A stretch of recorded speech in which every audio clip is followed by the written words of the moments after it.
So I'm going to support athletes being paid, and I'm going to approach it with a football player mindset who played in a Power Five conference, which I did. And so, number one, why should collegiate athletes be paid? I think that they're already treated as professionals for what they do, the amount of time that they put in, the restrictions that they place on the athletes in terms of uh, apparel contracts, uh, exposure on television, and all those things. They are already restricted to not being able to transfer. They got to sit out a year if they transfer. Where as the coaches and everybody else associated with the organization of collegiate football can, and athletes aren't they're not considered employees by the school, but they put in the same, if not more, obviously more time than somebody who, for example, works at the bookstore and sells my jersey for the school. They're considered an employee. They're making money, but I'm not considered an employee, even though my jersey is what they're selling.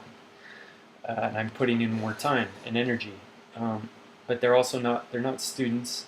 They can't enroll in the same classes. They can't take the same majors. They're really restricted in terms of their student progress within the campus, as we've seen in the videos and everything. So I think they kind of fall in a weird hole. I think that student, I think that athletes in college are that in commercialized sports are already somewhat of professionals. They have to conduct themselves a certain way. They talk to the media. They're, they're, there are companies associated with them and their likeness all across the sport. So they deserve to be paid. Number two, what are the positives and negatives? Obviously, the positives are they're compensated. They can pay for themselves to go back to school if it doesn't work out in the pro levels. They can pay medical bills that arise after they are finished playing athletics in college, which we saw in the video, and I know a lot of guys in that circumstance.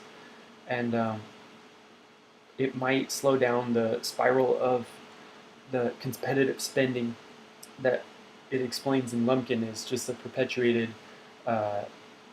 spending of the universities. The budget is always subject to change because they want to continuously keep the image of having a nonprofit organization. So expenses arise. They're going to pay coaches. They're going to pay for new facilities. They're going to pay for new equipment all the time so that they can always keep the perception of being a nonprofit so that they can keep making the money. And the spiral keeps perpetuating itself. So it might slow that down, and it might promote academic integrity within the school, like we'll see later in the Knight Commission.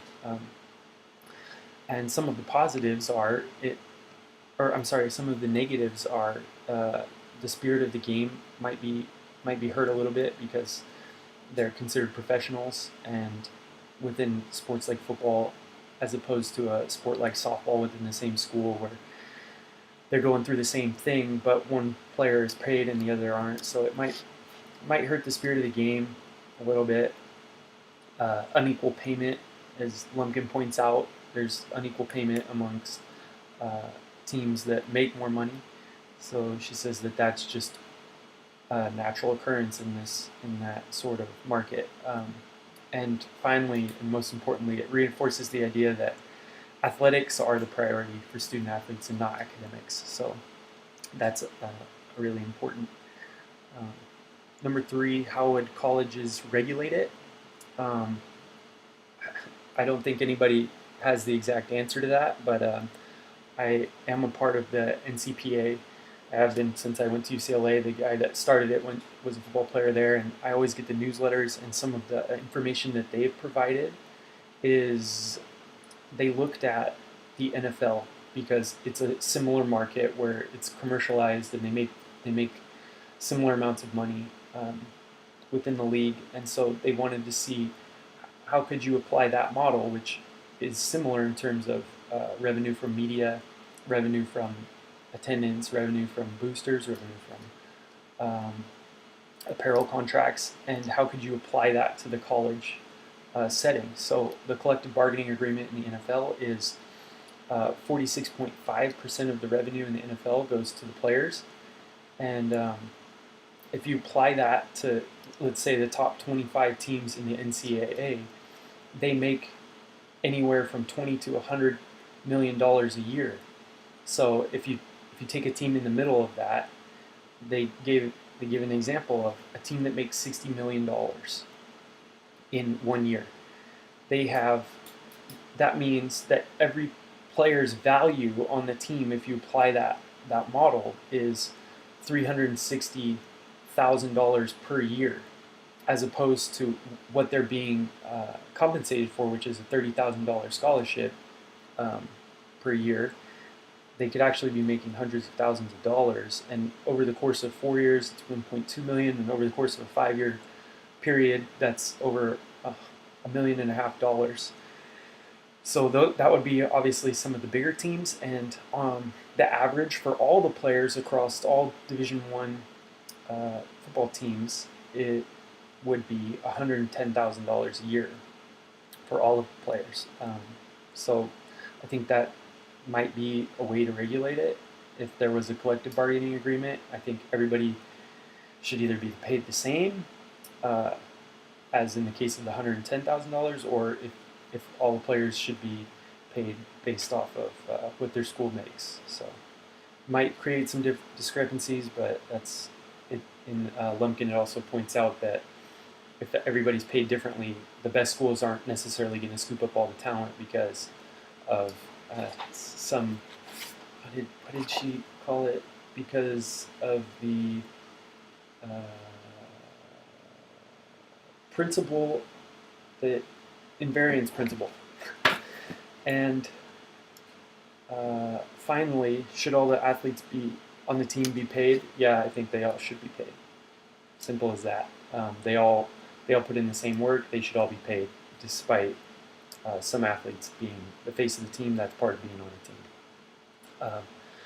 The second part of the question is the Knight Commission on Intercollegiate Athletics. What did I learn from the website? I learned that they've been responsible for pushing academics in the athletic area for a long time, and I was unaware of this organization. I saw that they provide some a database for academic and athletic spending in Division I athletics, and I thought that was really interesting. You can go school by school, you can go conference by conference, and you can see how much a school spends on regular students and how much they are spending on athletics. So you can kind of see the discrepancy in how much money we're spending on athletics in the school. So that's that. And finally, what do you find intriguing and valuable to you in your interaction with sports? I'm assuming that's in relation to my academic career. Something I found really valuable is the resources that you have as a student athlete. You have tutors if you want it. You have counselors that you can talk to every single day, and you really have a lot of advantages that the regular students don't have. You can print things. You can have resources to computer labs. You have admission to classes in advance, and so there's a lot of advantages. But with those advantages and interaction with sport, you also have a lot of obstacles to overcome too. So that's it, guys. Hope you're having a good week, and I hope to hear your responses. Thanks.